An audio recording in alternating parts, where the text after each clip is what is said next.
अगर गांव माता को राष्ट्रीय पशु घोषित क्यों नहीं करता? हिंदूवादी सरकार है, शिक्षा मंत्री हिंदू, राष्ट्रपति हिंदू, प्रधानमंत्री हिंदू। 24 मार्च को भोपाल में कुछ मुसलमानों ने गाय को राष्ट्रीय पशु घोषित करने के लिए प्रोटेस्ट कर रहे थे। गाय के सम्मान में, गाय के सम्मान में गाय को राष्ट्र पशु घोषित करें, गाय को राष्ट्र पशु घोषित करें।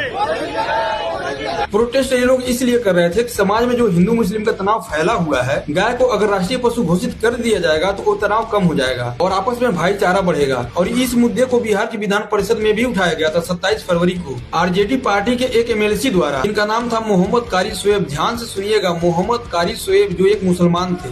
मैं गाय को राष्ट्रीय पशु घोषित करने की मांग भारत सरकार से करता हूं।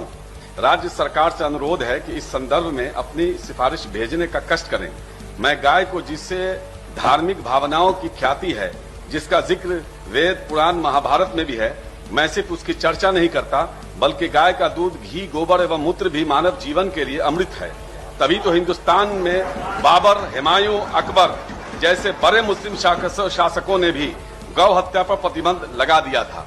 पर अफसोस उस विधान परिषद में जितने भी हिंदू एमएलसी मौजूद थे, उनमें से एक भी ने इस बिल का सपोर्ट नहीं किया। और इस मुद्दे के ऊपर लोकसभा में भी डिस्कस हुआ था 12 अगस्त 2025 में कि गाय को राष्ट्रीय पशु घोषित किया जाए, लेकिन हाँ, वहाँ पर कोई बिल प्रेजेंट नहीं किया गया था, ऐसे ही डिस्कस किया गया था। तो केंद्रीय मंत्री एसपी सिंह बघेल ने ये कहा कि भारत सरकार के पास ऐसा कोई योजना है ही नहीं जिसमें गाय को राष्ट्रीय पशु घोषित किया जाए। जिस देश में हिंदुत्व का सरकार है, उस देश में भोपाल के कुछ मुसलमानों को ऐसा लगता है कि अगर हम लोग प्रोटेस्ट करेंगे तो गाय को राष्ट्रीय पशु घोषित कर दिया जाएगा, जो ऐसा कभी नहीं होगा। जिस देश में बीजेपी सरकार को बीफ कंपनियों से करोड़ों का चंदा मिल रहा हो, उस देश में गाय को राष्ट्रीय पशु घोषित किया जाएगा, कभी नहीं। जो देश पूरे विश्व में दूसरे नंबर पे आता हो बीफ एक्सपोर्ट में, उस देश में गाय को राष्ट्रीय पशु घोषित किया जाएगा, कभी नहीं। अभी इतना ही नहीं, पूरे भारत में जितना बीफ एक्सपोर्ट होता है, उनमें से तो 50 से 60% केवल उत्तर प्रदेश से जाता है, जहाँ के सीएम योगी आदित्यनाथ जी हैं, जो कट्टर हिंदू हैं। और ऊपर से इन 80% हिंदुओं को डर लगता है 16% मुसलमानों से कि हिंदू खतरे में है।